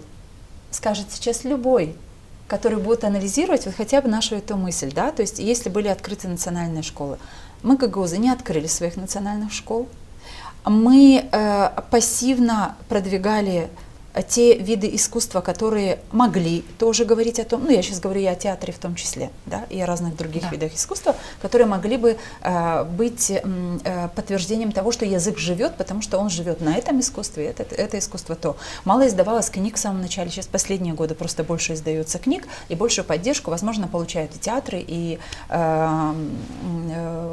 писатели, поэты и так далее. Но что сделали молдаване? Помимо национальных школ, поменяли название улиц, дали названиям улиц имена своих героев. Мы в Гагаузии этого не сделали, разве нет? Нет. Спокойно и давно можно увидеть, как называются на молдавском многие маркеты, супермаркеты, я не знаю, там еще что, в общем, как-то, да. У нас же все на русском. Или больше всего на русском все еще, хотя последние годы тоже кто-то там ищет название на гагаузском, а может быть на румынском языке дает название какому-то своему бизнесу, предприятиям или еще что. Все-таки у нас популяризируется русский язык. Мы сами это не сделали. Молдаване смогли после получения независимости переориентировать все на свой язык и развивать себя, как эта нация, молдавская. Мы этого не сделали. К кому претензии? Ну, претензии, я думаю, что в первую очередь нужно предъявлять нашим местным властям. Почему им это удалось? Я еще раз говорю, была психологическая поддержка, были открыты границы. Это первое. И второе. Все-таки на государственном уровне школы финансировались. Финансировалось Турецкая республика нам печатание тоже помогала. учебников на родном языке для них. У нас такого не сделали. Это первое. Второе. На государственном уровне открывались группы с обучением на румынском языке Кто в мешал университетах. нам в Гагаузии открывать такие группы? Так я о чем и говорю. Наша интеллигенция на тот период каким-то образом оказалась вне вот этих изменений. Они как-то не поддержали, и нас опять наши же политические силы увели от вот этой К другим идеи вопросам. возрождать. Да, мы говорим с вами о парадоксах, и вы подчеркнули, что в Гагаузии парадоксов много, но посмотрите, как изменилось отношение гагаузов к румынскому языку. Сейчас многие стремятся, кстати. чтобы их и дети обучались на румынском языке в тех немногочисленных учебных заведениях, которые у нас есть. в автономии преподают на румынском. Но отношение к гагаузскому языку, наверное, молдавский народ сумел поставить свой язык на тот уровень, чтобы заинтересовать, показать важность Граждан. владения этим языком, а мы, гагаузы, за 30 лет этого сделать не смогли. И что интересно, что мы эту проблему пытаемся замолчать, умолчать. Нет, даже чтобы искать об других этом- виновных. Да, мы пытаемся искать других виновных, мы не хотим об этом говорить. Но, наверное, первое, что мы должны сделать, это эту проблему понять, принять, что эта проблема есть, и дальше действовать. Но пока все те, кто находится у власти и не видят эту проблему, наверное, ничего изменить мы не сможем, к сожалению. Давайте перейдем к Вы вашей... правы. К вашей... Правы? Да, правы. Лена Федоровна, я с вами согласна. Давайте пойдем дальше, и мы хотим поговорить как раз о вашем активизме более конкретно. Вы второй срок подряд являетесь советником сельского совета. Вот зачем нужно вам выдвигаться еще в советники? Что это вам дает? Ну, как мне сказали, это лишняя головная боль. Да зачем для вам вас головная это. боль? Да. Ну, вообще, когда я решила участвовать в такого рода мероприятиях, я вообще не задумывалась. Я представляла действие, работу в Совете совершенно по-другому. И когда мне один человек сказал, который имел большой опыт, ты придешь и ты увидишь все совсем, что не так, как ты думаешь, я честно говорю, что я про себя подумала. Он старше меня намного. Я говорю, эти старые люди умеют пугать, только чтобы им конкуренции не было и чтобы они там были. Действительно, первый срок, это довольно-таки для меня оказался, первый год вообще оказался для меня шоковым. Я представляла деятельность Совета совсем по-другому. Я скажу, Что было не так? По-другому. ну, я объясню, что было не так. Нас было 2 женщины в Совете, а остальные были все мужчины. Вторая из из нас... человек? Из Так, чтобы 15. еще из 15. Из 15. Вторая из нас, если вначале ходила она систематично на заседание Совета, потом... Перестала. Ну как перестала? Когда могла, приходила. Я оставалась одна, 14, считайте, нас получается 14 человек, 13 мужчин и 1 женщина. Женщинам в мужском коллективе всегда сложно начинать. Я никогда не переживала по этому поводу, и я не из тех людей, которые пойдут и будут шукаться за спиной и так далее. Я никогда свое мнение не скрываю, как есть, так и говорю. Иногда вначале я все-таки ощущала вот это, когда я вставала говорить свое, я ощущала, ну, не усмешки, но, знаете, женщина, ну что она да, понимает? да, Еще да. и пробует говорить, да? Вот такое что-то, ну, я не скажу, что это сильно негативно было, но такое отношение, знаете, несерьезно меня воспринимали. И мои идеи тоже несерьезно воспринимали. Но с течением времени, видя, что я человек настойчивый и что я не промолчу, если я вижу, что что-то не так и это нанесет вред, или это не соответствует моему мнению, моему видению, потихонечку стали меня тоже слышать. И я благодарна тому созыву, что действительно они меня научили слышать и их тоже, Вы знаете, не бояться и выдвигать свои идеи. коль мы говорим об активизме, вот очень интересен сам вот мотив. Вот для чего вам нужна вот эта общественная, абсолютно общественная деятельность. Вот Ваша мне- нагрузка как Да. педагога, она всем Она известна, очень она довольна. очень большая. Если ты педагог, ты занят все 7 дней, 24 часа в сутки педагогической деятельностью. Но как вы совмещаете? Этот вопрос мне задавали и люди в нашем селе и так далее. Спрашивали, почему, зачем тебе это надо и так далее. Хочешь политику? Говорили, наверное, Спрашивали, люди. хочешь должность какую-то себе и так далее. Я всегда говорила, что здесь дело не в должности. Я проработала 15 лет, не выезжая, оплачивала все время налоги. И в один прекрасный момент, когда мои дети тоже выросли и изъявили желание уехать и говорили о том, что у нас здесь условий для проживания на тот момент почти не создано, мы пользуемся тем, что осталось от Советского Союза.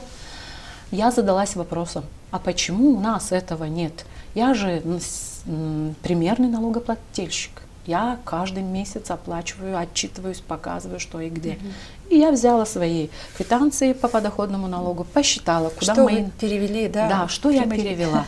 Это получается, что за 15 лет своей работы, ну, так приблизительно, я говорю о том, что была переведена сумма в фонд моего села около 150 тысяч.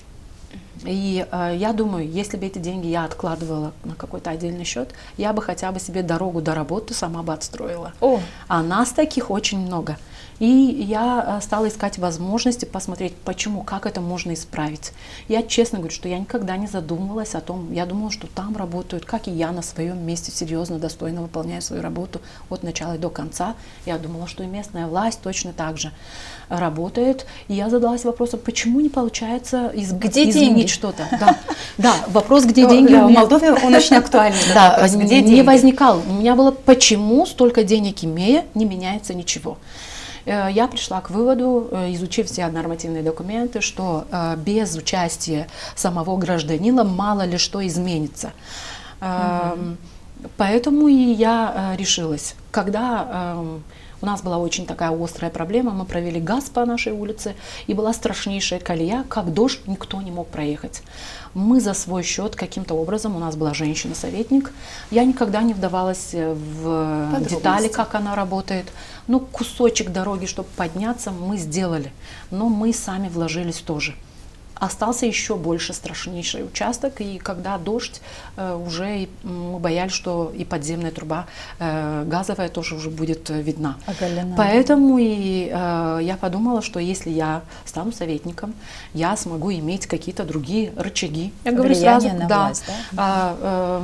для того, чтобы решить вот эту проблему. А давайте с этого места. Да. Став Удалось советником, удалось ли воспользоваться рычагами для того, чтобы повлиять на власть и обеспечить людям то выполнение тех ожиданий, которые они возлагают тогда, когда они Ну, избирают примара, советников? Я скажу так, что став советником, рычаги я Оказались не не теми? использовала, но я использовала инструменты, которые находятся в распоряжении каждого советника. Это собрать людей, объяснить проблему, описать ее, собрать подписи, писать обращения, приходить с группами людей. Сколько времени на это? Это довольно-таки много времени занимает, но слава богу, что... Вы можете сказать о том, что вот за это время, благодаря тому, что я решилась и стала местным советником, решены вот эти проблемы в селе? Почему нет? Я не скажу, что я их одна решала, но организуя, выдвигая, обращая внимание на эту проблему, мы много чего и в селе сделали, и в том числе я находилась среди этих людей, которые продвигали. Касательно той стороны, которую я представляю, я думаю, что изменения довольно-таки хорошо видимые у нас, потому что у нас был один из микрорайончиков нашего села довольно-таки труднопроходимый. К нам даже скорая помощь подняться не могла, потому что были колеи, иногда которые эти колеи доходили до до пояса. Но как советники решают эти вопросы? Ну, Помогаете я примарно обращалась. найти деньги? Мы обращались. Почему мы будем помогать находить деньги? К этому я пришла уже, когда конец моего срока был. Я вообще не знала об этих инструментах, что мы можем где-то поискать, еще какие-то деньги получить. И вы имеете в виду внебюджетные Да, средства? вне бюджета. И Но вашу нам работу уже в новой удалось обратить организации. внимание примарии на нашу сторону, и некоторые бюджетные финансы, которые распределялись по другим районам, были уделены нашему району. Я не говорю То есть об этом. справедливое распределение Да, средств, да? вот Это этот первое. нюанс, который человек, который живет в этом районе, он может привести такие доводы, что обратят внимание на эту проблему и постараются хотя бы на процентов 50-70 ее решить. На 100% очень сложно получается. Скажите, вот люди в селе избирают, допустим, примара, избирают местных советников, и они надеются, что эти люди будут решать проблемы и особо не вникают, откуда поступают те или иные финансы. Вот закон, который работал несколько лет подряд и работает и сейчас, закон о капитальных вложениях, позволял решать определенные проблемы в каждом населенном пункте. Сколько денег из этого фонда ваш населенный пункт получит в этом году, если вы знаете эту сумму, и куда вы ее направляете, и чувствуете ли вы поддержку этого закона в развитии вашего населенного пункта? Ну, этот закон довольно-таки очень хороший, а именно для сельских населенных пунктов. А вы в 2017 году уже были советником? Да. То есть вы были тогда, когда этого закона еще не было, Да, и вы его были советником, приняли, когда он появился? Да, его приняли. Довольно-таки серьезные проблемы были решены. А помните за счет- первые, вот какие были суммы, которые получило ваше село в 2018-2019? Ну, они тогда были большие. Они были в районе 300-400 тысяч. Мне Но мне кажется, должно быть миллиона больше, потому что первые ваше село годы, да. больше, допустим, чем Авдарма. Мы в первый год получили 600 тысяч, а во второй почти миллион. То есть у вас суммы тоже должны быть больше. Нет, я говорю о том, что когда мы начинали, на сегодняшний момент мы точную цифру сейчас назвать не смогу, но Ну, и около нет 300 необходимости. тысяч у нас с копейками. Но проблемы решались. Я сразу скажу, что довольно-таки очень существенная поддержка именно для сельских населенных пунктов. Почему тогда и бюджеты сел были довольно-таки маленькими. Дорожного фонда как такового, который мы сейчас Тогда еще имеем, не было, еще да. не существовало. Да, Бюджеты старались растянуть и самой первой необходимости проблемы решить. Но тут, чтобы зрители понимали, разделим. Дорожный фонд – это деньги, которые приходят из центрального бюджета, Да. из Республики Молдова в Да. Гагаузию и поступают на счета примарий. А закон о капитальных инвестициях справедливо распределяются деньги между всеми населенными пунктами Гагаузии для каждой примарии, для того, чтобы проделывались работы инфраструктурные и т.д. и т.п. Вы, возможно, эту цифру еще не заметили, но в этом году только 155 тысяч лей, вот такие населенные пункты, как наше село, как ваше, получат согласно этого В этом году? закона. Вот в Да, этом да, году. очень Меня, уменьшенная например, сумма. меня, Очень например, это уменьшенная. очень удивило. То есть у власти люди, которые обещали, что мы будем жить лучше, но даже то, что мы имели, допустим, лет 5 назад, сегодня и это, к сожалению, села не получают. Но меня Это очень грустно. Меня очень это грустно. возмущает, интересует, почему так сложилось. Наверняка и у вас, как у советников, тоже возникают такие вопросы. Они Грустно. А что с этой грустью делать? Денег нет. Исполнительный комитет провалил все бюджетные процессы, об этом говорят много депутатов Народного собрания Гагаузии, в числе которых можно назвать Александра Тарнавского, но он не единственный, и другие депутаты об этом говорят, что исполком провалил бюджетные процессы, что финансово-экономическая состоятельность Гагаузии под большим вопросом, и поэтому нет денег, но люди все еще в ожидании края мечты. А край мечты убрал ту реальность, которая как минимум была в гагаузском бюджете, в том числе и в гагаузской экономике. Вы знаете, касательно бюджетных недоразумений, Недоразумение, хорошее слово. Да, если можем так назвать. Дело в том, что с такими проблемами сталкивался и исполком в период управления Ирины Влах, нашего башкана. Вы помните, когда были сокращено финансирование питания детей в школах на полгода? Помните тот период? И был сокращен Не только это, закон о гагаузском языке о расширении сферы применения гагаузского Закон, языка. освещенный В населенный целях пункт, экономии тоже. было сделано. Поэтому я думаю, что Некоторые моменты закладывались еще в тот период. Был и такой период тоже. Ну а сейчас вот эта изоляция политическая, в которой мы оказались, наш регион особенно, я думаю, что сыграл самую главную роль в этом плане. Но люди этого не понимают. Об этом никто не говорит. Даже если и говорят, это должны говорить на телевидении, которое представляет наш регион, на телевидении, которое финансируется за наш счет. Наши с вами налоги. Да, об этом должны, об этих проблемах говорить на ГРТ, чтобы люди А понимали. вы смотрите ГРТ? Нет. Может быть, там говорят, но вы не смотрите.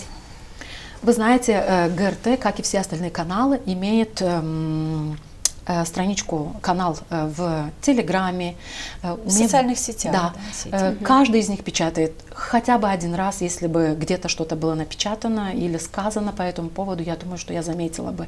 У меня времени на телевизор нет, но... Ну, это была такая ирония, наверное. На да. самом деле на ГРТ не говорят о том, почему бюджет такой ущербный, не говорят о том, почему этот финансовый коллапс, который случился в Гагаузии. Ну, я слышала говорят... наоборот, о том, что нас ущемляет Кишинев, республика, центр, о том, что нас как-то где-то мы недофинансированы, где-то что-то не сделано, но по У нас был программам... Александр Григорьевич в передаче, и он говорил о том, что все те трансферты, которые наша автономия должна получить из центрального бюджета, она получает в 100% размере, и эти деньги составляют 60%, кажется, от общей суммы нашего бюджета. То есть никаких ущемлений в этом отношении нет. Другое дело, что с международными партнерами, вот у нас такие отношения, не хотят международные партнеры иметь отношения с Гагаузией, которая связана с человеком, который осужден в стране за аферы в банковской сфере. Да. Вот вам, как активному гражданину этой страны и автономии одновременно,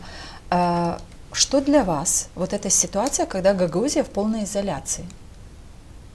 Что вы хотели бы сказать депутатам, которые сами себя загнали в эту ситуацию? Как минимум спикер Народного собрания Гагаузии, мы об этом, ну и не только мы об этом говорим много раз, что поездка в Израиль это была поездка, когда Константинов перешел красную черту, которую непозволительно было ему переходить как председателю законодательного органа, коллегиального органа. Никто его туда не отправлял. Но именно с этой поездки и началась вот эта вот вся неразбериха и вот эта прошоровская какая-то,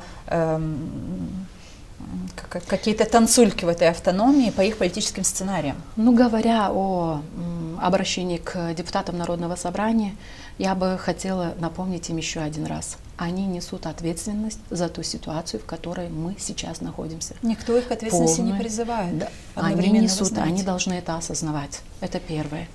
Я еще раз говорю, я человек-оптимист. Но жизнь всегда все расставляет по своим местам, как бы мы ни хотели. Единственное, что я не говорю, что они должны плыть по течению, и мы тоже должны плыть по течению, жить легко и так далее.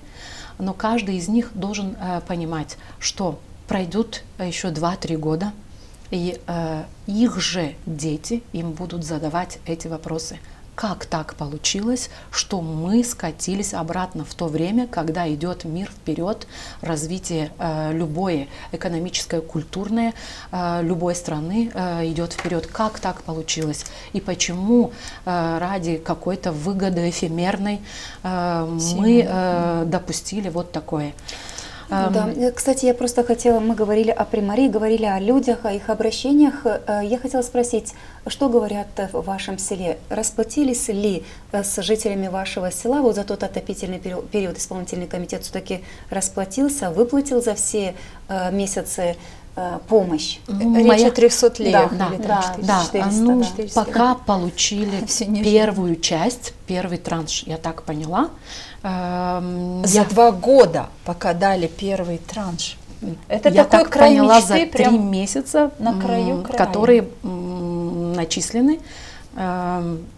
Только часть из этих Часть из этих денег которые получена. начислены за вот эти 3 месяца этого года. То есть речь о тех 2 месяцах прошлого года уже и не стоит. Хотя обещали, Квитанции что... никто мне не видели. показывал. Я Давайте хотела бы попробуем увидеть. ответить на вопрос, а почему начислили только часть или первый транш, как вы говорите, потому что в бюджете нет денег. Если бы деньги в бюджете были у шоровской команды, которая возглавила... Они бы вовремя оплатили. Они бы вовремя и давно оплатили бы, и не искали бы никаких таких оправданий.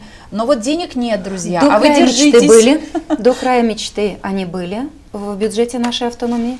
Сейчас с приходом края мечты, который обещал, что жизнь станет в 100 раз лучше, мы потеряли то, что имели. Елена Федоровна, просто на краю увидели край, а не край мечты. И вот поэтому нет денег в бюджете, нет людей, которые ответственно, как вы говорите сегодня, депутаты за это отвечают. Да, конечно, по закону, да, ответственны не только депутаты, а ответственный законодательный орган и исполнительный орган. тоже. Есть глава автономии, есть структуры, которые несут финансовую ответственность, иные ответственности, но никто не отвечает. И люди с них не требуют. Вы правы. А может быть, какие-то проекты реализованы в рамках этого края мечты у вас в селе за эти 2 года? Ну, в рамках проекта «Край Именно мечты» проект, да. я сказать не могу, потому что это Край мечты да, звучит красиво. информация, которая нам недоступна как советникам. Единственное, что мы выдавали еще перед местными выборами, разрешение на спонсирование ремонта нескольких участков дорог по нашему населенному пункту. Это было в каком году? 2 года назад? Да, 2 года назад, А что перед было? местными выборами. перед местными. Перед местными выборами, почти за год, это было в сентябре, мы выдавали разрешение, какая-то турецкая компания, пришли, попросили. Ну, во многих селах да. так было. Я хочу сказать, что до местных выборов и после довольно-таки длительный срок это не было реализовано. А было реализовано, хотя кандидат, который баллотировался тогда как представитель партии ШОР, он говорил о том, что будут эти участки сделаны и так далее. Ну, после того, всем известных событий почти понадобилось около полугода, если даже не больше. Но в прошлом году у нас реализовали 3 участка дороги, которые покрыты асфальтом. А на чьи деньги этот проект был реализован? Было сказано, что это опять спонсорские деньги. Спонсорские деньги, название компании, и спонсор выполнил все работы, которые... То есть советники голосовали за то, чтобы разрешить спонсору, да. И советники голосовали за то, что проект завершен и дорога принята? Или на баланс? Нет, спонсор выполнил, и он передавал примару на баланс выполненные работы. Давайте... И что самое интересное, были сделаны те отрезки дороги, которые были обещаны именно при баллотировании того предыдущего кандидата на пост примара. Очень последовательно, значит, Да. работают. Просто почему, да, я задала этот вопрос, потому что во многих населенных пунктах вот перед выборами тогда шла речь о каких-то больших финансах, которые поступят в бюджеты населенных пунктов. Ну, например, Авдерма не увидела, и ряд других населенных пунктов, которые есть, тоже эти финансы не вот увидели. это единственные внебюджетные средства, которые были внесены в наше село. Остальные проекты, которые есть и реализуются сейчас, все они реализуются за счет бюджета нашей Гагаузии. Была построена объездная дорога тоже за счет бюджета Гагаузии. Определенное решение было сделано, и часть дороги была покрыта асфальтом. Строительство бювета тоже, которые у нас сейчас, вот из таких свежих, я говорю, они тоже были сделаны за счет бюджетных средств. Часть внесена за счет капитальных вложений и так далее. Еще, например, были заменен пол у нас в спортзале в нашем лицее, тоже за счет бюджета, за счет школьного компонента. То есть таких вот, как вы говорите о том, что были внебюджетные вливания, они произошли только со стороны проектов, которые финансируются через еврофонды или через центральный бюджет. Я говорю о проектах, которые финансирует, например, Министерство сельского хозяйства, для предпринимателей, для общественных организаций, для примарий. Я говорю о проектах, которые прошли через фонды «Европейское село» по программе. То есть эти проекты, да, действительно, они внебюджетное финансирование показывают, что оно реализуется. А если вот посмотреть в доле участия, скажем, насколько проектов реализовывается на европейские деньги и вот эти вот обещанные разные спонсорами? Если посмотреть на спонсорский вариант, то это будет где-то одна... я не знаю, наверное, я не сильна в математике так сильно, но где-то это будет 1/4, если даже не меньше. Если взять из 100%, 1/4 часть это из того, что обещали, и то это было обещано и сделано в других селах перед выборами, у нас после. Хоть сделано. Скажите, сделано. На совесть сделано. На совесть сделано. Так это еще хорошо, значит, хорошо поработали. Мы хотели бы узнать очень коротко, если можно, как изменилась Гагаузия за 2 года при правлении команды Гуцул-Шор? Для вас, для меня, лично. Гагаузия в целом. Мы стали менее, даже неузнаваемые, непопулярны. О нас молчат, о нас стали меньше говорить о Гагаузии. До этого периода о Гагаузии говорили и о нашем регионе как о самобытном культурном уголочке говорили больше, сейчас о нас стали говорить меньше. Кроме этого, к нам стали очень мало приезжать. Я чувствую вот это маленькое игнорирование со стороны даже центральных властей. Да, они приезжают на основные праздники, на такие важные мероприятия, но хотелось бы, чтобы у нас было взаимодействие на более тесном уровне с примарами населенных пунктов, не только с представителями, с примарами городов. Очень грустно, что представители других стран прекратили, можно сказать, что почти свою деятельность, связанную с сотрудничеством Гагаузии.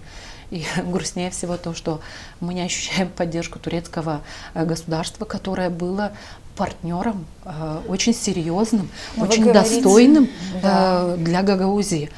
Только один фонд ТИКа реализовывал здесь миллионные проекты. И почти в каждом населенном пункте. И сейчас очень грустно, что наши турецкие партнеры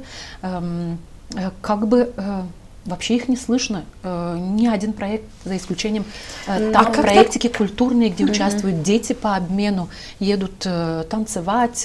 Культурные проекты. Да, только культурные проекты.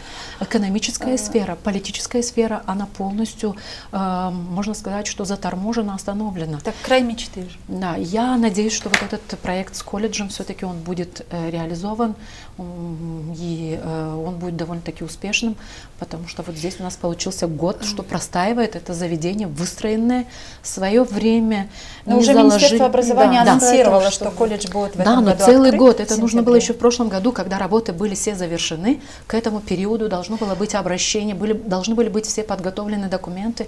Время идет, мы теряем детей. Но вы говорите о том, что меньше внимания центральных властей, но попытки наладить отношения, диалог центра с Гагаузией, они есть, они видны, но да, они в обход центральных властей автономии. Также, вот, например, на прошлой неделе мы с вами видели все приезд в автономию еврокомиссара Марты Кос, которая посетила нашу страну и получила страну и нашу автономию, и тоже получилось, что в обход местных властей. Вот что следует из вот такого отношения? Какие выводы мы, как Гагаузия, должны сделать? Но они видят Гагаузию, на мой взгляд, да, Ален, вы что думаете? То есть они разделили власть автономии, да, то есть, да, и саму Гагаузию отношение людей. К самой Гагаузии, я думаю, что навряд ли поменялось в негативную сторону, потому что у нас очень четко нам дают четкий сигнал, что ваша культура, ваша идентичность – это жемчужина, которую мы будем ценить не только ценили и будем дальше продолжать ценить. Вот эти интересные проекты, связанные с гагаузским языком, мне последний момент очень понравился, где участвует Гюлю Каранфил, и поддержка продвижения сферы использования гагаузского языка – это очень хорошо. Этот проект очень хорошо было бы объединить с направлением, которое у нас есть через управление образования реализуется, внедрение многоязычного образования. Они бы получили бы эффект, дали бы намного полезнее, больше мы взяли бы и для детей, и для себя, и был бы эффект для самой Гагаузии тоже больше. Может, такие инициативы должны быть и от учительской среды, как минимум, потому что вы больше чувствуете и знаете, вы учителя, имею в виду не конкретно вас, а учителей, учительское сообщество.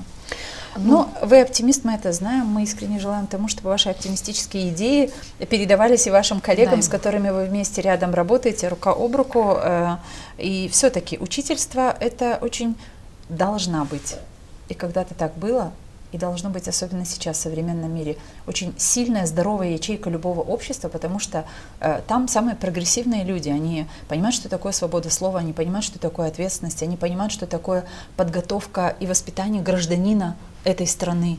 И ко всему этому относятся серьезно, и потому мне кажется, что раболепие, о котором мы хоть сколько-нибудь, но мы здесь говорили все-таки, да, вот это раболепское отношение ко всему тому, что спускается сверху, но кажется, что это уже сегодня, извините, в современном мире чуть по-другому. Все-таки мы живем в демократическом обществе, и я, кстати, наверное, выражаю наше общее мнение, мы благодарим вас за то, что вы довольно открыты, и не так часто мы можем найти для таких дискуссий в этой студии людей, открытых и не боящихся потерять свою работу. Почему? Потому что сегодня учителей в школе не хватает, в Гагаузии, как минимум, да и в стране, не хватает.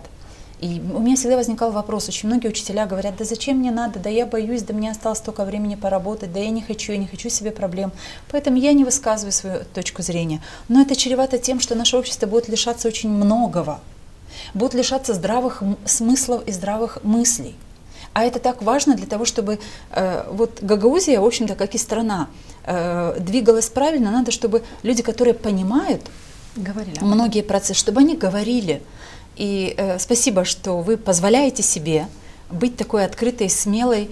Ну и спасибо, что вы пришли к нам. У нас появилась возможность услышать ваши ответы на наши вопросы. С удовольствием. Рада сотрудничать.